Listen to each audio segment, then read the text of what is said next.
মানুষের হকের ব্যাপারে যত্নবান হন। খবরদার পেশি শক্তি দেখাইয়া অন্যের অধিকার নষ্ট করবেন না। চান্দাবাজি করে মানুষের অধিকার নষ্ট করবেন না।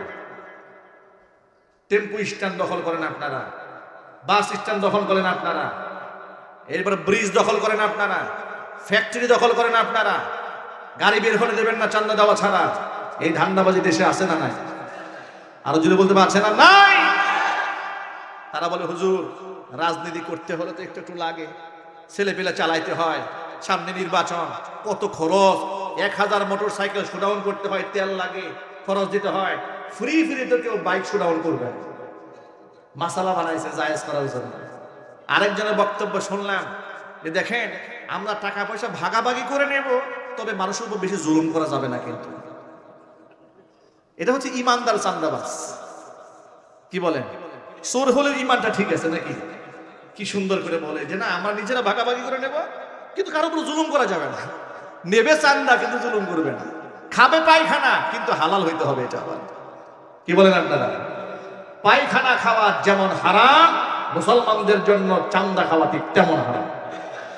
ঠিক তেমন বলেন। এগুলা বাদ দিয়া হাদির কাছ থেকে শিক্ষা গ্রহণ করেন। সে তো রাজনীতির ময়দানে নেমেছিল খালি পকেটে। ও যখন রাস্তায় ক্যাম্পেইন করতে নামতো, এদেশের ধনাঢ্য ব্যক্তিরা আনন্দ চিত্তে বুকের সাথে জড়ায় ধরে কপালের মধ্যে চুমা দিয়ে পকেটে 50,000 টাকার বান্ডিল ঢুকাই দিত। এটাকে নেতৃত্ব বলে। হাদিদের সমালোচক হওয়ার আগে হাদি হয়ে দেখাও। ঠিক কেন জুড়ে বলেন? তার ব্যাপারে বিতর্ক করার আগে তার একটা মিসাল তৈরি করে দেখাও। সে তো রাস্তায় ক্যাম্পেইন করার সময় কিছু লোক তাকে ময়লা পানি দিয়েছে। সে কি বলে? 3-3 বার ময়লা পানি দিয়েছেন, দেন, অসুবিধা নাই। ময়লা পানি দিয়ে যদি আপনাদের দিন ঠান্ডা হয়, যদি ভালো লাগে আরো দেন, অসুবিধা আছে। সুবহানাল্লাহ বলবেন না? রাসূলের সুন্নাহ থেকে পেয়েছে। বাপ তো বড় আলেম ছিল, আলেম পরিবার থেকে পেয়েছে। স্ত্রীর তো মারাত্মক ধার্মিক। এত কিছু হয়ে গেল, বউয়ের চেহারা তো মানুষ দেখবে দূরের কথা, বউয়ের বুরকার কালারটা আজ পর্যন্ত কেউ দেখেনি। আল্লাহু আকবার বলেন।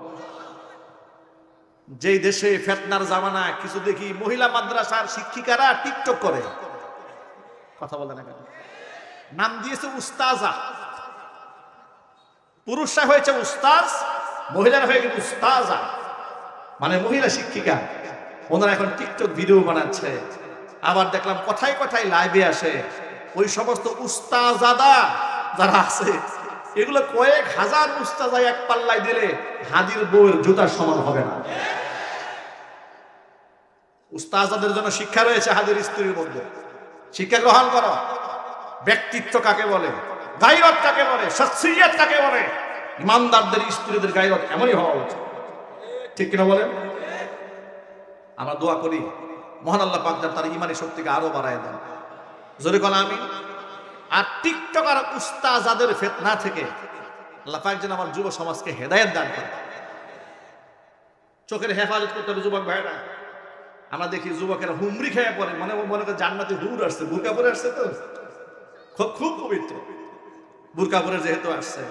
বুরকা পরে যে মহিলা টিকটক করে, আল্লাহর কসম তসলিমা নাসরিনের সাথে এর কারণে কোনো পার্থক্য না। কিসের পর্দা করেছে? কিসের পর্দা করেছে?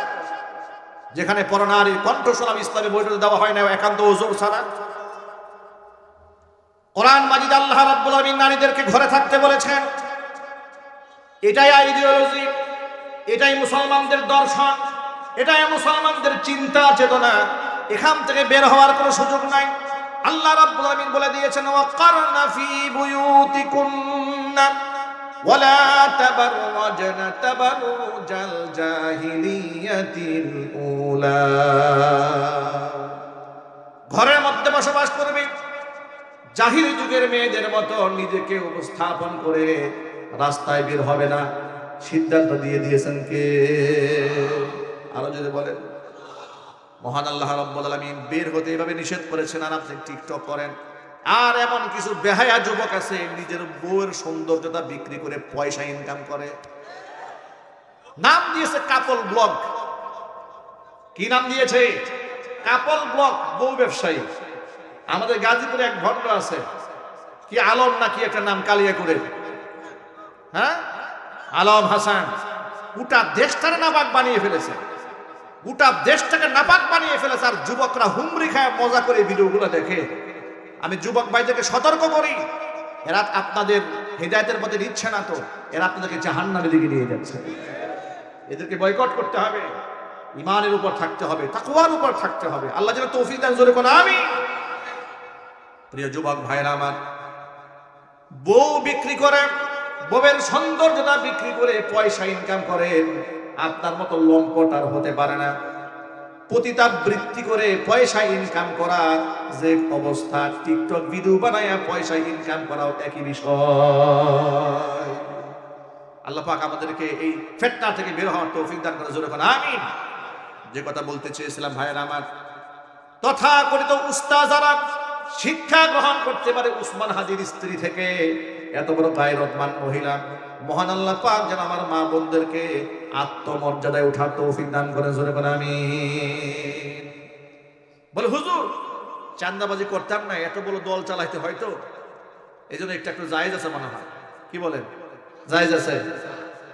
আমাকে যখন 2018 সালে অ্যারেস্ট করা হয় ডিবি অফিসে, যেদিন আমাকে রিমান্ডে নেওয়া হয়, ওই একটা ছবি নিয়ে দেখবেন গোটা বাংলাদেশের এক কুচক্রী মহল আমাকে নিয়ে ফেসবুকে খুব ট্রোল করে। সেটা কোনটা? তৎকালীন যুগের এসপি ছিল আমাদের গাজীপুরে হারুন সাহেব, হাউন আঙ্কেল, ঠিক কিনা বলেন? এই হারুন সাহেবের সাথে আমার একটা ছবি আছে। এই ছবিটা ফেসবুকে দিয়ে বলে মাদানী সাহেবের স্বৈরাচারের দালাল ছিল। বেটা, আমার দিকে তাকানোর আগে নিজের ভালো করে পিতৃ পরিচয়টা একটু যাচাই করো। আলেমের ব্যাপারে মন্তব্য করার আগে যে ছবিটা হারুন সাহেবের সাথে আমার দেখো, সেটা হচ্ছে হারুন সাহেবের অফিসে ওই দিন যেদিন আমাকে রিমান্ডে নেওয়া হয়েছিল। আলেম উলামারা সুপারিশ করেছিলেন যাতে করে রিমান্ডে আমাকে নির্যাতন করা না হয়। তখন আমাকে এসপি অফিসে ডেকে এনে তখন তার সাথে একটা ফটো সেশন করা হয়েছিল। ওই মুহূর্তে আলেম উলামাদের উপস্থিতিতে ওই ছবিটাই ফেসবুকে দিয়ে বলে হারুন সাহেবের সাথে মাদানী সাহেবের বিরাট সম্পর্ক। কথা বুঝতে পেরেছেন? কোথাকার ছবি কোথায় নিয়ে লাগিয়েছে? ওর তো আমার জেলখানার ছবি, ব্যাটা রিমান্ডে নেওয়ার ছবি। আরেকটা ছবি দেয় আমাকে জেল থেকে বের করার সময় হারুন সাহেব আমাকে বলে ওই রিমান্ডের দিনে, হুজুর আপনার জামিনের ব্যাপারে আমি সুপারিশ করবো, একটা কন্ডিশন হলো জামিন পেয়ে বের হওয়ার পর আমার বাড়িতে একটা মাহফিল করে দিতে হবে। শয়তান হলে কিন্তু লোক কিন্তু খুব ভালো, ইমানদার জালেম। কি জালেম অবস্থা দেখেছেন? আমার কন্ডিশন দিয়ে বলে আপনাকে জামিন করাবো, শর্ত হলো আমার বাড়িতে মাহফিল করি, মাহফিলে করে দিতে হবে। এরপরে আমি জেল থেকে বের হলাম, দেওয়ানার হজরত আমাকে যোগাযোগ করলেন, খালেদ সাইফুল আইবি সাহেব যোগাযোগ করলেন, এলাকার স্থানীয় উলামায়ে কেরাম যোগাযোগ করে ওই যে ওয়াদা ছিল জেল থেকে বের হওয়ার পরে বাড়িতে একটা মাহফিল করে দিতে হবে, সেই মাহফিলে গেছে। উনার বাড়িতে ওনার পাশে বসে আমার একটা ছবি আছে, সব উলামায়ে কেরাম করেছে ওখানে ওই সময়। ওই ছবিটা ফেসবুকে দিয়ে বলে হারুন সাহেবের সাথে কি ঘনিষ্ঠ সম্পর্ক। ভাইরা আমার, আল্লাহ তাআলা এই ধরনের কুচক্র থেকে আমাদের সকলকে হেফাজত করুন। কথাটা মনে পড়লো কেন? মনে পড়লো এই জন্য, ওই দিন ওই রিমান্ডের দিনে আমাকে একটা রুমে বসানো হলো ডিবি অফিসে। গিয়ে দেখি কয়েকটাকে ধরে হ্যান্ডকাপ করা বেঁধে রাখছে ওই রুমের মধ্যে। ওটা দেখে তো আমার কলিজা একদম শুকায় গেছে। বেঁধে রাখছে, ইচ্ছা মতো পিটাইছে, হাতটা দাগ হয়ে আছে। আর এরকমের টেবিল সামনে, টেবিলে এতগুলো ক্যাশ টাকা, মানে ওনাদের পরিবাররা দিয়ে গেছে, আর কয়েকটা বসে আছে প্রকাশ্যে। এটা তারা হালাল মনে করে নিচ্ছে আর কি। আমাকে বসার পর আমাকে জিজ্ঞেস, আচ্ছা হুজুর আপনাকে যেহেতু পেয়েছি একটা মাসলা জিজ্ঞেস করি। আমি আচ্ছা কথা, আচ্ছা হুজুর এই যে এই আসামিগুলো এই যে খুশি হয়ে আমাদেরকে যে টাকা দিচ্ছে, চিন্তা করছেন অবস্থাটা? এরা নাকি খুশি হয়ে দিচ্ছে, যে এরা যে খুশি হয়ে আমাদের কিছু টাকা দিচ্ছে, তো এটা খাওয়া কি আমাদের হালাল হবে না? আমরা কিন্তু হুজুর এদেরকে টাকা চাই না, এরা খুশি হয়ে দিচ্ছে। আমি মনে মনে ভাবি তোরে বানলে তোর বউ খুশি হয়ে টাকা দিবে আমাদেরকে, ঠিকঠাক ঠিক বলে। এখন এই কথা বলা যাচ্ছে না। আমি বললাম যে ভাই সরকারকে আপনাদের বেতন দেয় না? কয় দেয়। হুজুর সরকার যে বেতন দেয় ওই বেতন দিয়ে আমাদের ভালো একটা ফ্ল্যাটে থাকতে পারি না, সন্তানদেরকে ভালো একটা স্কুলে পড়াইতে পারি না, আর এই জন্য যেহেতু আমরা চাপ টাপ দেই না, এরা খুশি হয়ে দিচ্ছে, এটা খাওয়া হালাল হবে না? মাসলা জিজ্ঞেস করে, চুরি তো করবে, চুরি তো চুরি, সিনাও চুরি। আমার কাছে বৈধ ফতুয়া নেই, হাসুরে মাদের মাইকটা আমি খাইতে পারি। আমি বললাম যে ভাই এটা আপনার জন্য সুযোগ নাই, জায়েজ নাই, আপনি এটা করতে পারবেন। আবার ফতুয়া দিচ্ছি, মনে মনে ভয়ও পাচ্ছি যে আমার তো রিমান্ডের দিন, কার গজব কার উপরে হিসাব করে, খুব টেনশনে আছে। যাই হোক, এটা কেন মনে পড়লো যে ওরা খাচ্ছে হারাম, হারাম খেয়ে ওটাকে আবার হালাল পলিসি করার চেষ্টা করে। আমাদের সমাজের চান্দাবাজরা এই কথা বলে, এত বড় দল চালাইতে হয়, চান্দা ছাড়া কি আর দল চলে? এই জন্য একটু একটু খায় আর কি। কি হালাল হয়ে যাবে? জোরে আওয়াজে বলেন হালাল হয়ে যাবে? না, হালাল হবে না, হারাম চিরদিন হারামই থাকবে। এই হারাম থেকে বাঁচতে হবে। আল্লাহ বাঁচার তৌফিক দেন, জোরে কোন আমিন। প্রিয় ভাইরা আমার, সকল ভাইদেরকে বোঝাবার জন্য বলি, আপনি যদি ইমানদার হন, তাকওয়াবান হন, সব ধরনের হারাম থেকে আপনি বেঁচে থাকেন। নবী করিম সাল্লাল্লাহু আলাইহি ওয়াসাল্লাম সৎ নেতৃত্বের ব্যাপারে আগেই সুসংবাদ দিয়েছেন। যারা সত্যবান হবে, আদেল হবে, ইনসাফগার হবে, ওই সমস্ত ব্যক্তিদেরকে মহান আল্লাহ তাআলা আরশের ছায়াতলে স্থান করে দিবেন। আর এখানে আমাদের একটা দোষ আছে। সেই দোষটা কি? বেশি কষ্ট হচ্ছে আপনাদের? আমাদের দোষটা বলে, আমাদের কোন দোষটা আছে? এই সমাজের মধ্যে আমরা দীর্ঘদিন ধরে মানুষদেরকে বুঝাই আসছি যে রাজনীতি করা, দেশ চালানো, রাষ্ট্র পরিচালনা করা, এগুলো আলেমদের কাজ নয়। আলেমরা মসজিদ নিয়ে থাকবে, মাদ্রাসা নিয়ে থাকবে, খানকা নিয়ে থাকবে, আর রাজনীতি করবে চোর, ডাকাত, লম্পট, বদমাশ এরা। যার দরুন কোনো আলেম রাজনীতির মাঠে দাঁড়ালেই কিছু লোক এসে বলে, হুজুর এগুলো তো আপনার কাজ না। কি আছে না? আমাদেরকে যে বলে, এটা মোহাম্মত করেই বলে, আমাদের শত্রু না তারা, আমাদের খুব হিতাকাঙ্ক্ষী।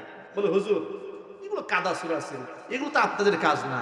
আচ্ছা, আমাদের কাজ না বলে যদি দিনদার ইমানদারদেরকে আপনারা পিছিয়ে দেন, তাহলে এই আসনটা দখল করবে সুদখোর, ঘুষখোর, মিথ্যাবাদী, লম্পট, বদমাশ। কি হয়ে গেল? নেতৃত্ব চলে গেল অসৎ মানুষের হাতে। আর এই সুযোগ পাইয়া ওরা কি করবে? দেশে সিনেমা হল বানাবে, নাটক সাজাবে, তাফসির মাহফিলে 144 তারা জারি করবে। ঠিক না বেটা? জোরে বলেন। এই কাজগুলো তো ওরা করবে।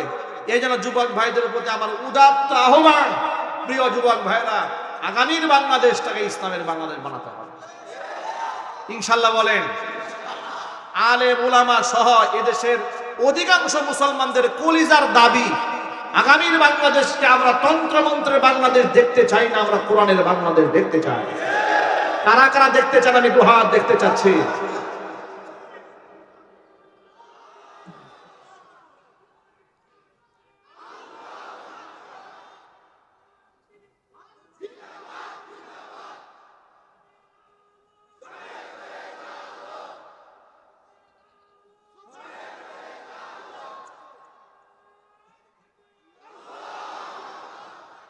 আল্লাহ পাক আমাদেরকে ঐক্যবদ্ধ থাকার তৌফিক দান করেন। আর জোরে বলেন আমিন। ভাই আমার, এই জন্য যত মানুষ এখানে এসেছেন সকল ভাইদেরকে বলি, দারিদ্রতা এটা আমাদের জন্য অভিশাপ নয়, বরং যত মানুষের হক আপনি নষ্ট করে দুনিয়া থেকে বিদায় হবেন, পেশি শক্তি কাটায়া মানুষের অধিকার নষ্ট করেছেন, অবশ্যই হাসরের ময়দানে আহকামুল হাকিমিনের সামনে জবাব দিতেই হবে। আল্লাহ পাক যেন আমাদের সতর্ক থাকার তৌফিক দান করেন। নবী করিম সাল্লাল্লাহু আলাইহি সাল্লাম বললেন, আমি জান্নাতের মধ্যে অধিকাংশ বাসিন্দা গরীবদেরকে দেখেছি। সুবহানাল্লাহ করেন। দ্বিতীয়ত আমি জাহান্নামে তাকালাম। মা বোনরা পয়েন্টটা গুরুত্ব সহকারে খেয়াল করেন। ওয়াত্তালাতু ফিন্নার, জাহান্নামে যখন তাকালাম, জাহান্নামের অধিকাংশ বাসিন্দা আমি নারীদেরকে দেখেছি। এই হাদিসটা আরেকটু বিস্তরভাবে আরেকটা বর্ণনার মধ্যে পাওয়া যায়। عن عبد الله بن عباس رضي الله تعالى عنه أنه قال خرج رسول الله صلى الله عليه وسلم فصلى بالعيد ثم خطب। নবী করিম সাল্লাল্লাহু আলাইহি ওয়াসাল্লাম ঘর থেকে বের হলেন, ঈদের নামাজ পড়ালেন, মুসল্লিদের সামনে ঈদের খুতবা দিলেন। এরপরে ফাআতান নিসা, নারীদের সামনে আসলেন। মহিলাদের সামনে এসে আল্লাহ নবী বললেন, ইয়া মাশারান নিসা তাসাদদাকনা, তোমরা আল্লাহর পথে বেশি বেশি দান করো। ফা ইন্নী উরিতুকুন্না আকসার আহলিন নার, আমাকে দেখানো হয়েছে অধিকাংশ নারী জাহান্নামে যাবে। জোরে বলেন নাউজুবিল্লাহ। মহিলারা প্রশ্ন করলেন, ফাবিমা দাকা ইয়া রাসূলুল্লাহ, হে আল্লাহর রাসূল, অধিকাংশ নারী জাহান্নামে যাবে কেন? কারণটা কি? হুজুর বললেন, দুইটা বড় পাপের কথা উল্লেখ করেন। এক নাম্বার বড় পাপ, লিতুকসিরনা লানা, বেশিরভাগ তোমরা লানত করো মানুষদেরকে, এই পাপ। আরেকটা পাপ হচ্ছে তাকফুরনাল আশির, তোমরা স্বামীর নাফরমানি করো। এই দুইটা পাপের কারণে নারীরা অধিক হারে জাহান্নামে যাবে। মাইকের আওয়াজ বাহিরে যাচ্ছে, আমার মা বোনেরা কথাগুলো শুনতে পাচ্ছেন? মায়েরা বোনেরা, খবরদার লানত দেওয়া বন্ধ করে দেন। অভিশাপ দেওয়ার মতো অভ্যাস থাকলে আল্লাহর কাছে তওবা করে ফেলেন। মহিলারা অনেক সময় নিজের সন্তানদেরকে লানত দেয়, আছে না নাই?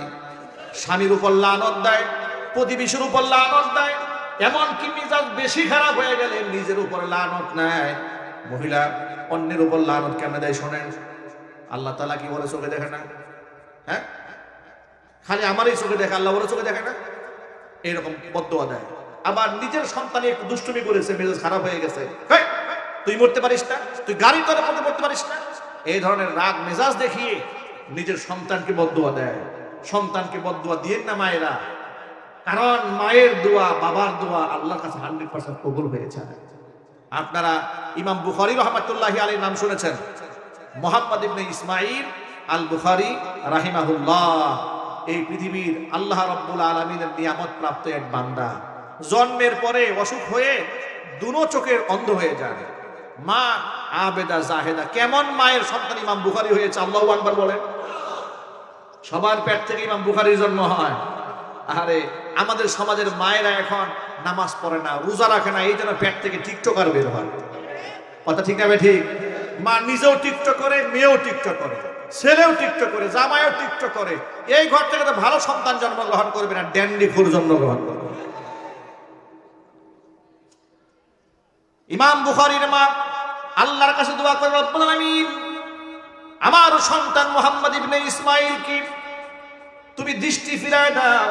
মা দোয়া করেছে। 2 বছর পর মা রাতের বেলায় স্বপ্ন দেখেন, কে যেন বলল, তোমার সন্তানের দৃষ্টি ফিরিয়ে দেওয়া হয়েছে। ইমাম বুখারীর মা স্বপ্ন থেকে, ঘুম থেকে জেগে উঠলেন, তাকায় দেখেন 2 চোখের দৃষ্টি মহান আল্লাহ পাক তার সন্তানের ফিরিয়ে দিয়েছে। মায়ের দোয়া বড় কার্যকর। মা বোনদেরকে বলবো, এই জন্য মায়েরা বোনেরা লানত দেওয়ার মতো অভ্যাসটা বাদ দিয়ে দেন, আল্লাহ যেন তৌফিক দান করেন। দ্বিতীয় নাম্বার, তাকফুরনাল আশির, স্বামীর নাফরমানি করা। এটা দিন দিন বেড়েই চলছে, এত বেড়ে চলেছে, ডিভোর্সের সংখ্যা, তালাকের সংখ্যা এত বেড়েছে। এক বাক্যে জবাব দিয়ে বলেন, তালাক দেওয়ার মালিক মহিলা না পুরুষ? আরো যদি বলেন, স্ত্রী না স্বামী? কিন্তু আপনি একটুখানি কাজী সাহেবের কাছে খবর নিয়ে দেখেন, ডিভোর্স দ্বারা দিচ্ছে। তালাক দেওয়ার অধিকার তো দেওয়া হয় নাই, এরপরেও তারা ডিভোর্সের মধ্যে আগায় আছে। ওই অনেক সময় নারীবাদীরা বলে না যে নারীদের উপর আল্লাহ জুলুম করছে, তালাকের মালিক শুধুমাত্র পুরুষ কেন হইল, নারী কেন হইল না? আল্লাহর কসম, নারীদেরকে যদি তালাক দেওয়ার মালিক আল্লাহ পাক বানাতেন, এই যে আমি সহ আপনারা এখানে যারা বসে আছেন না, কারো ঘরে বউ থাকতো না। ঠিক এবারে এগুলো বলে মহিলাদের মেজাজ এত খারাপ।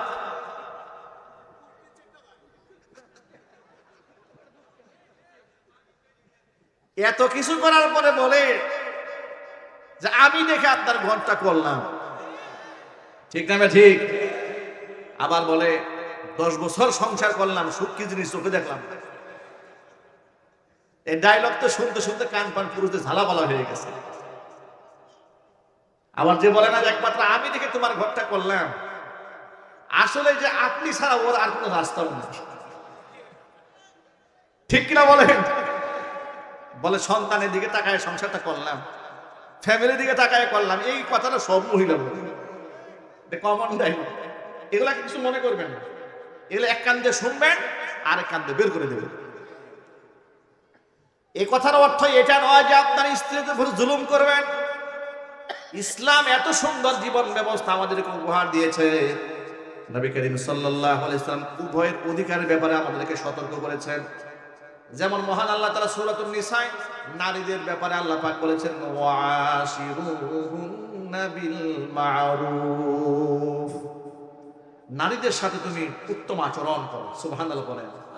আল্লাহ পাক নারীদের পক্ষ হয়ে বলেন, ফাআসা আন তাকরাহু শাইআন ওয়া ইয়াজআলাল্লাহু ফীহি খায়রান কাসীরা।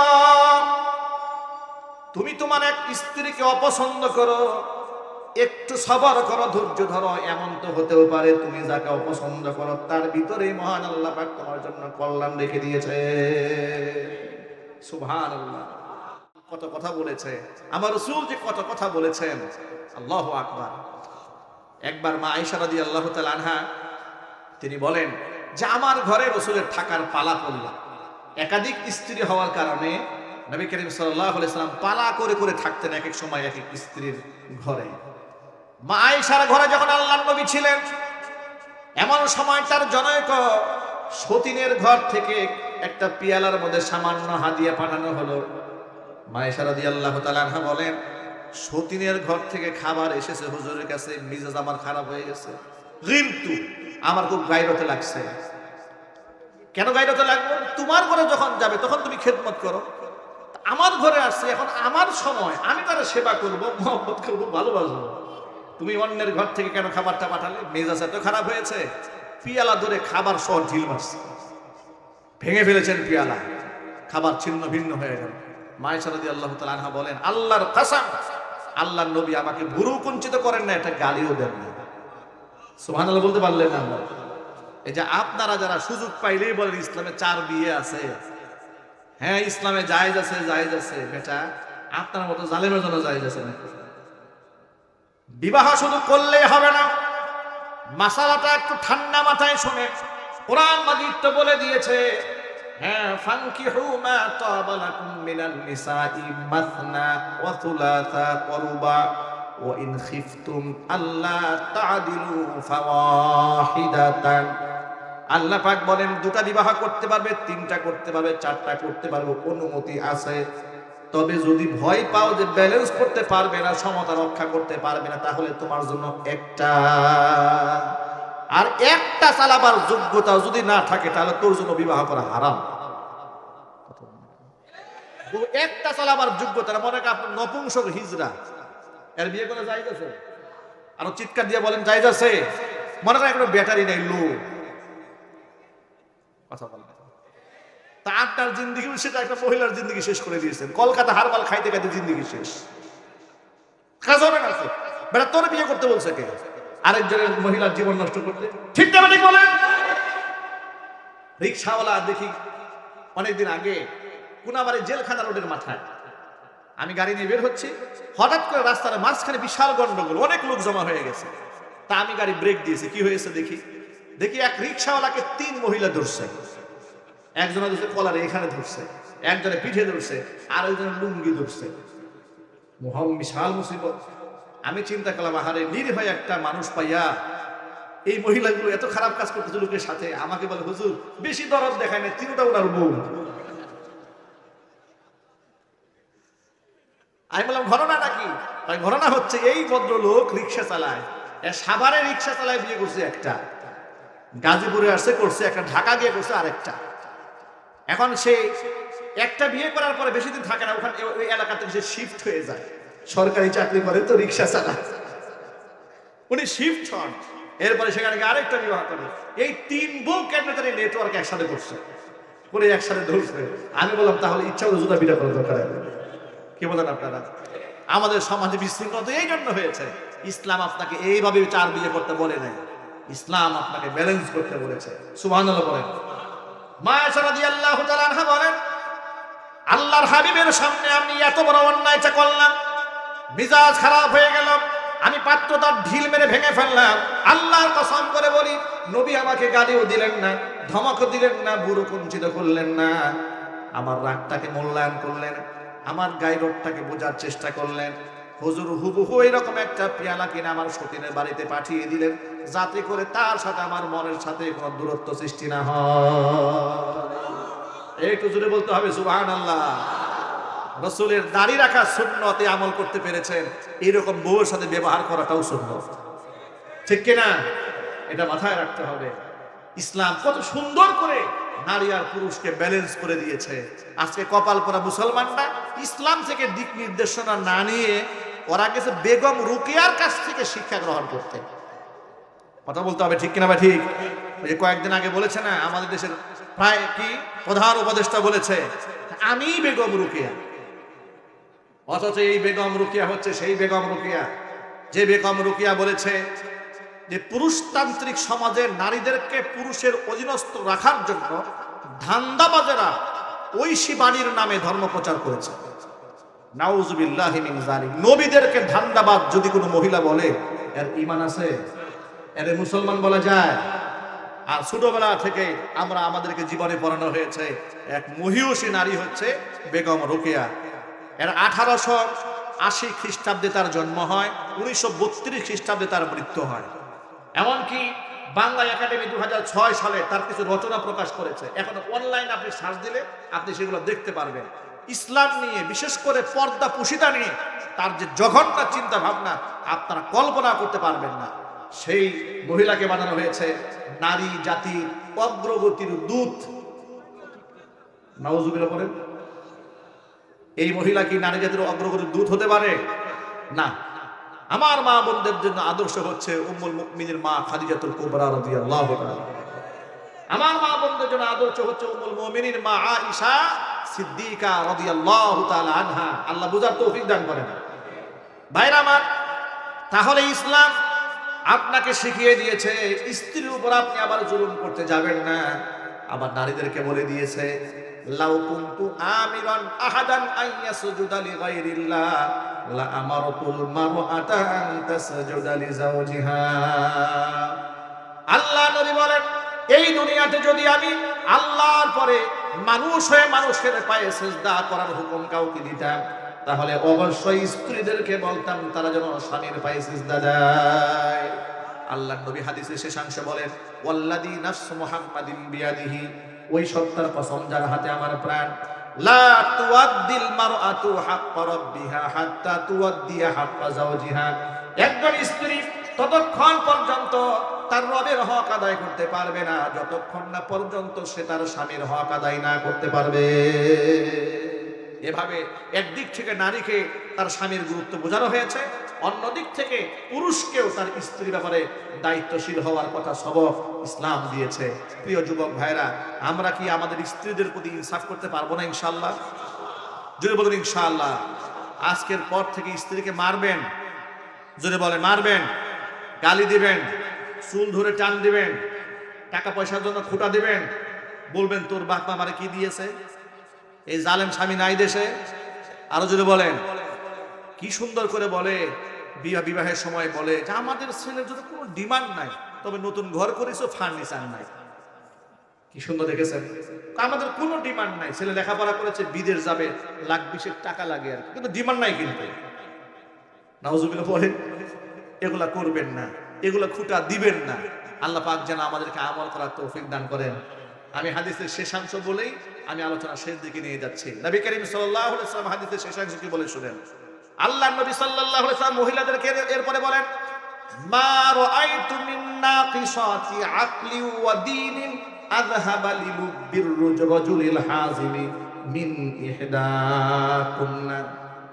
হুজুর বলেন যে তোমরা নারীদের মতো, যে সমস্ত নারীদের আকল কম, দ্বীনের অবস্থা কম, নাকিসাতু আকলিন ওয়া দীনিন, আকল কম, দ্বীনের আমল কম, কিন্তু এদিক থেকে দুর্বল হলে কি হবে, পুরুষের মেজাজ নষ্ট করার জন্য তোমাদের মতো পারঙ্গম পারদর্শী আমি আর কাউকে দেখিনি। ঠিক কিনা বলেন? এটা মেধাবী পুরুষদের মেধাকে ধ্বংস করে দেয়, শিক্ষিত মানুষের শিক্ষাকে শেষ করে দেয়। ইমাম সাহেব যদি পরনারীর পাল্লাই পরে খতিব সাহেবের খতিবগিরি শেষ। এই জন্য আমি আমার সকল যুবক ভাইদেরকে বলি, নারী ফিতনা থেকে আমাদের বেঁচে থাকতে হবে। আমরা পারবো না ভাই ইনশাআল্লাহ? যদি বলেন ইনশাআল্লাহ। আজকের বয়ান থেকে আমরা মৌলিক দুটা জিনিস শিক্ষা গ্রহণ করেছি। এক নাম্বার শিক্ষা হচ্ছে দারিদ্রতা, এটা আমাদেরকে আল্লাহর পক্ষ থেকে যদি দেওয়া হয়ে থাকে, এটা পরীক্ষা, এই পরীক্ষায় পাশ করতে পারলে হাসরের ময়দানে নেককার ধনীদের কমপক্ষে 500 বছর আগে গরিবরা আল্লাহর জান্নাতে চলে যাবে। নাম্বার 1। 2 নাম্বার হচ্ছে নবী করিম সাল্লাল্লাহু আলাইহি সাল্লাম তাম পৃথিবীর মালিকানা হাতের কাছে পাওয়ার পরেও তিনি দারিদ্র জীবন যাপন করেছেন। নাম্বার 2। নাম্বার 3 হচ্ছে নবী করিম সাল্লাল্লাহু আলাইহি ওয়াসাল্লাম সমাজের সুশীলদেরকে প্রাধান্য না দিয়ে গরিবদেরকে প্রাধান্য দিয়েছেন। ঠিক কিনা বলেন? আল্লাহ পাক যেন দারিদ্র মানুষদেরকে নিয়ামত মনে করে আল্লাহর ইবাদত করার তৌফিক দান করেন, জোরে বলেন আমিন। দ্বিতীয় নাম্বার, নবী করিম সাল্লাল্লাহু আলাইহি ওয়াসাল্লাম জান্নাতে দরিদ্র মানুষের সংখ্যা বেশি দেখেছেন। অনুরূপভাবে আল্লাহর হাবিব সাল্লাল্লাহু আলাইহি ওয়াসাল্লাম জাহান্নামে নারীদের সংখ্যা বেশি দেখেছেন। আল্লাহ পাক যেন আমার মা বোনদেরকে সতর্ক থাকার তৌফিক দান করেন, সকলে জোরে বলেন আমিন। ইস্তিগফার করেন, আস্তাগফিরুল্লাহ রাব্বি মিন কুল্লি যামবি ওয়া আতুবু ইলাইহি ওয়া লা হাওলা ওয়া লা কুওয়াতা ইল্লা বিল্লাহিল আলিয়্যিল আযীম। তো জানাই দিলেন, আল্লাহ পাক বলেন ওয়াসবির নাফসাকা মা'আল্লাযীনা ইয়াদউনা রাব্বাহুম বিল গাদাত ربهم بالغداة والعشي يريدون وجهه ولا تعد عيناك عنهم تريد زينة الحياة الدنيا ولا تطع من أغفلنا قلبه عن ذكرنا واتبع هواه وكان أمره فرطا। আল্লাহ পাক বলেন, ও আমার হাবিব, আপনি আপনার নিজেকে ওই সমস্ত মানুষদের সাথে ধৈর্যের সাথে আপনি জড়ায় রাখুন যে সমস্ত মানুষগুলো সকাল সন্ধ্যা তাদের রব আমি আল্লাহকে ডাকে, আমি আল্লাহর সন্তুষ্টি কল্পে, জোরে বলেন সুবহানাল্লাহ। দরিদ্র মানুষ থেকে আপনি মুখ ফিরিয়ে নেবেন না। তুরিদু জিনাতাল হায়াতিদ দুনিয়া, দুনিয়াকে কামনা করে। যদিও আল্লাহর নবী সাল্লাল্লাহু আলাইহি ওয়াসাল্লাম কখনো দুনিয়া কামনা করবেন না। এরপর আল্লাহ তাআলা সতর্ক করে বলছেন, দুনিয়াদার ব্যক্তির পেছনে আপনি ধনীদের পেছনে আলাদা করে সময় আপনি খবরদার দেবেন না। ওয়ালা তুতি মান আগফালনা কলবাহু আন যিকরিনা ওয়াত্তাবা হাওয়া, যাদেরকে আমি আমার জিকির থেকে যাদের মনগুলাকে উদাসীন গাফেল করে দিয়েছি, ওয়ালা তুতি মান আগফালনা কলবাহু আন যিকরিনা, ওই সমস্ত উদাসীন চিত্ত যারা, তাদের আনুগত্য আপনি করবেন না, ওদের কথা আপনি শুনবেন না। ওয়া কানা আমরুহু ওয়াত্তাবা হাওয়া, এরা নিজেদের মন মতো চলে। ওয়া কানা আমরুহু ফুরুতা, এদের বিষয়টাই হচ্ছে সীমা লঙ্ঘন। এরা যা করে সীমা লঙ্ঘন করে। আপনি এদের কথায় কান দিবেন না। আপনি দরিদ্রদের সাথে ছিলেন, আপনি এদের সাথে নিজেকে বেঁধে রাখেন। চিৎকার দেখুন সুবহানাল্লাহ। প্রিয় শ্রমিক ভাইয়েরা আমার, আপনি হয়তো ভাবেন আমি গার্মেন্টসের শ্রমিক, আমার মূল্য কম, আমার বোধহয় দাম নাই, আমার মনে হয় কোনো মর্যাদা নাই। খোদার কসম করে বলি, নবী করিম সাল্লাল্লাহু আলাইহি ওয়াসাল্লাম বলেছেন, আল্লাহ তাআলা আমাকে জান্নাত জাহান্নাম দুটোই দেখিয়েছেন। ইত্তলাতু ফিল জান্নাতি, যখন আমি জান্নাত দেখলাম, ফারাআইতু আকসারা আহলিহাল ফুকারা, জান্নাতে তাকিয়ে দেখলাম জান্নাতের অধিকাংশ বাসিন্দা এই পৃথিবীর গরিব মানুষেরা। ওয়াত্তলাতু ফিন্নার, এরপর আমি জাহান্নামের দিকে উকি মারলাম। জাহান্নামে উকি মারার পরে দেখতে পেলাম ফারাআইতু আকসারা আহলিহান নিসা, জাহান্নামের অধিকাংশ বাসিন্দা এই পৃথিবীর মহিলারা। জান্নাতি গরিব মানুষের সংখ্যা আমি বেশি দেখেছি। আল্লাহু আকবার বলেন। অন্য হাদিসের মধ্যে এসেছে নবী করিম সাল্লাল্লাহু আলাইহি ওয়াসাল্লাম বলেছেন, নেককার গরিব মানুষগুলো, নেককার আমলদার ধনী মানুষ যারা, তাদের কমপক্ষে 500 বছর আগে আল্লাহর জান্নাতে চলে যাবে। আর যদি বলেন সুবহানাল্লাহ। এই কথা শোনার পরে কি মনে কোনো দুঃখ আছে? আরো যদি বলেন, শুধু গরিব হলে চলবে না, গরিবকে নামাজি হতে হবে, পরহেজগার হতে হবে, গরিবকে দিনদার হতে হবে, ইমানদার হতে হবে, তাকওয়াবান হতে হবে। যদি দরিদ্র হওয়ার পরে আপনি নামাজও না পড়েন, রোজাও না রাখেন, রিকশা চালান, আল্লাহকে না ডাকেন, তাহলে খাসিরাত দুনিয়া ওয়াল আখিরাত, দুনিয়াও শেষ আখিরাতও শেষ। ঠিক না বলেন? অন্ততপক্ষে নামাজের ওয়াক্ত হয়ে গেল, নামাজ পড়ে নেবেন। শ্রমিক ভাইদেরকে বলি, নামাজের ওয়াক্ত হয়ে গেছে, নামাজ পড়েন। স্ত্রীকে পর্দায় রাখেন। আমি কিছুদিন আগে উত্তরবঙ্গে মাহফিল করতে যাচ্ছিলাম ট্রেনে। সেখানে লম্বা সফর, যেহেতু ট্রেনে যাচ্ছিলাম, একেবারে গ্লাসের কাছে বসেছি, তাকিয়ে দেখি আমরা আমাদের ট্রেন যখন সিরাজগঞ্জ পার হচ্ছে, যমুনা পার হয়েছে, সিরাজগঞ্জ পার হয়ে যাওয়ার পথে দেখি, জানালায় তাকায় দেখি একজন কৃষক সারাদিন ক্ষেত খামারে কাজ করেছে, পুরো শুকনো মরুভূমির মতো এলাকা, একা একা ক্ষেতের আইলের মাঝখানে নিজের কোমরে যে গামছা ছিল ওটা বিছায়া নামাজ পড়তেছে, আসরের নামাজ। দৃশ্যটা দেখার পর আল্লাহর কসম, আমার সাথী যারা ছিল অনেকে এখানে আছে, আমি বললাম এটা ক্যামেরায় বন্ধ করেন দৃশ্যটা। চিন্তা করে দেখুন, একজন কৃষক সারাদিন কাজ করেছে, মসজিদ হয়তো অনেক দূরে যাওয়ার সময় নাই, আসরের সময় হয়েছে, সূর্য ঢলে যাচ্ছে, নামাজে দাঁড়ায় গেছে। আমাদের মধ্যে কত ব্যক্তিরা এমন আছেন একেবারে মসজিদ পাশে, সুস্থ মানুষ, অবসর সময় আছে, নামাজ হচ্ছে, আজান হচ্ছে, যেতে মনে চায় না, এরকম কপাল বুড়ো আছে না ভাই? আরো জীবন আছে না?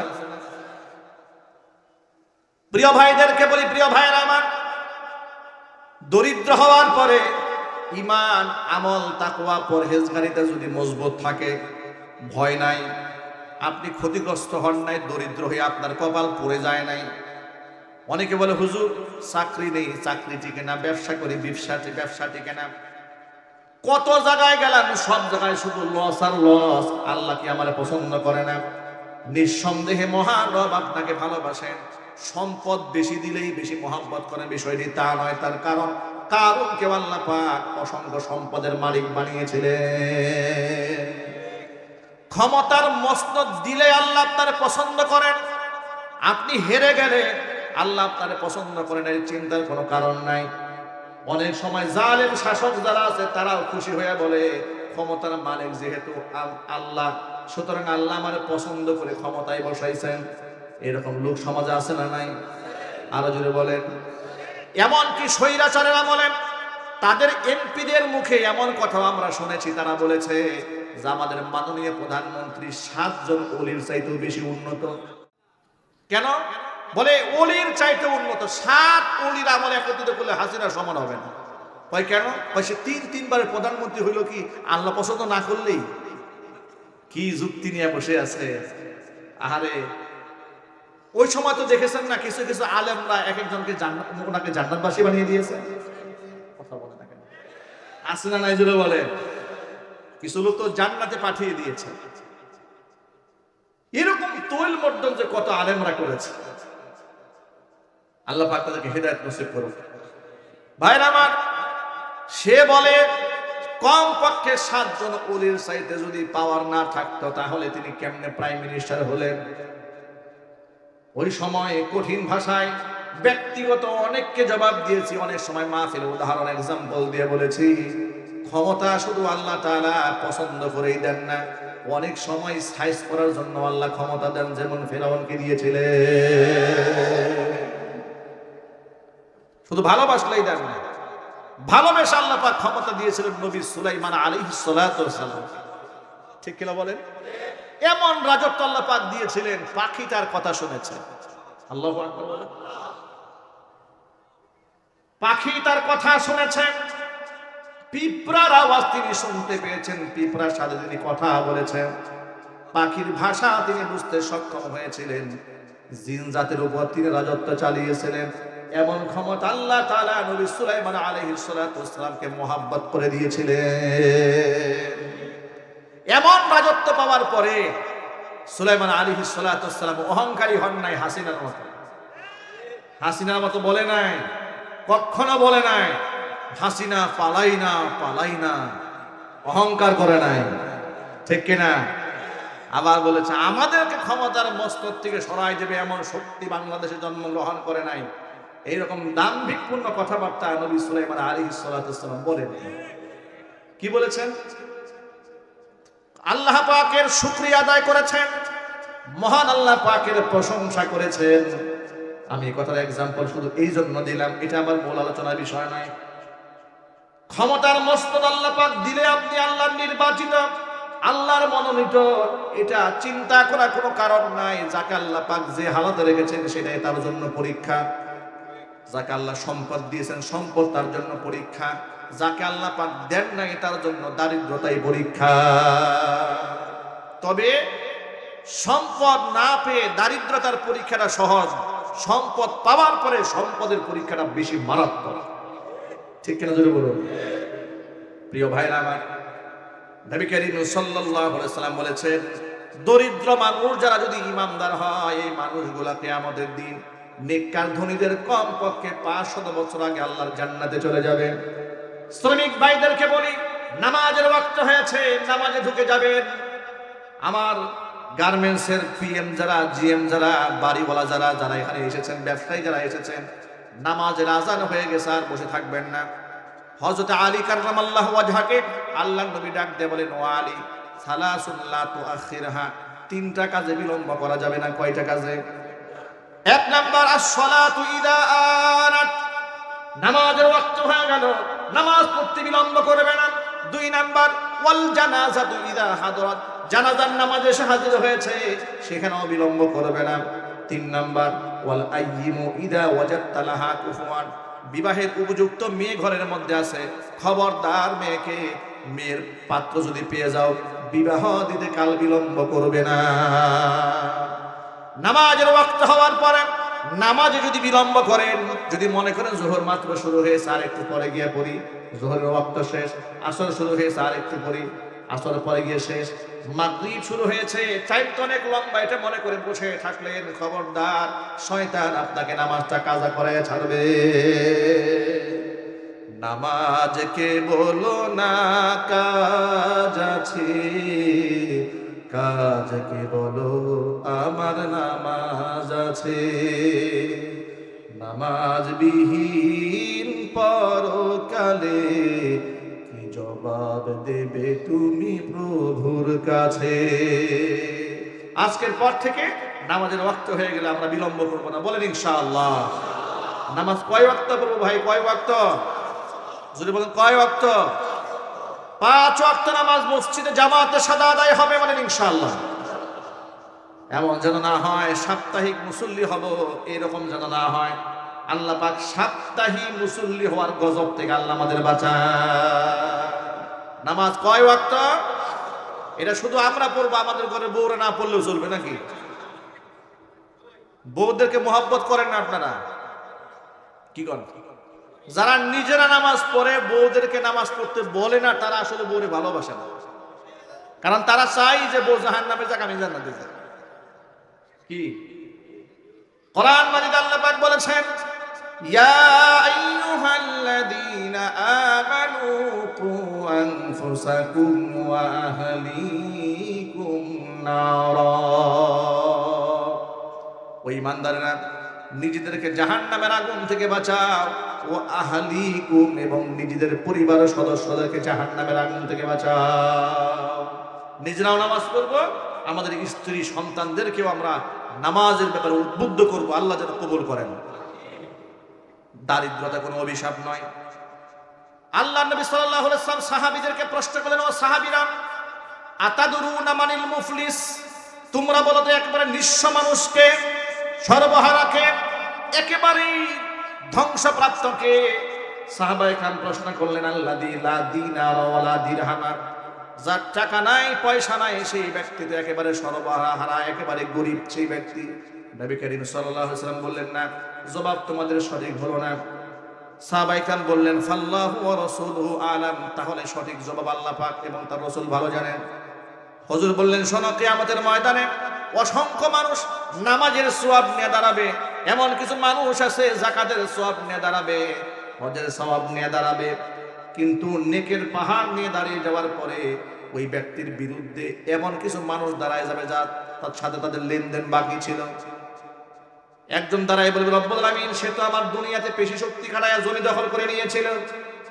আরেকজন দাঁড়িয়ে বলবে, সে আমার কাছ থেকে 50,000 টাকা ধার নিয়েছিল, কিন্তু ধার নিয়ে আর পরিশোধ করে নাই। আরেকজনে বলবে, ক্ষমতার মসনদ দখল করে পিস্তল ঠেকায়া ফাইলের মধ্যে সই করে নিয়ে গেছিল, এরা আমাদের হকগুলো নষ্ট করেছে। আল্লাহ পাক তখন ব্যক্তিদেরকে বলবেন, তাহলে যে সমস্ত ব্যক্তিদের টাকা মেরে দিয়েছিলে, জমি মেরে দিয়েছিলে, অন্যায়ভাবে যাদের হক নষ্ট করেছিল, হকগুলো দিয়ে যাও। বান্দা বলবে, রব্বুল আমিন, আমার কাছে দেওয়ার মতো জমি নাই, টাকা পয়সা নাই, আমি কেমনে পরিশোধ করব? আল্লাহ পাক তখন বলবেন, কিভাবে পরিশোধ করবে? সম্পদ যদি না থাকে, আমল নামার মধ্যে নেকি আছে তো নেকিগুলো দিয়ে দাও। এবার তিনি নিজের আমল নামা থেকে যার কাছ থেকে যতটুকু হক নষ্ট করেছে ধীরে ধীরে ঋণ পরিশোধ করা শুরু করবেন।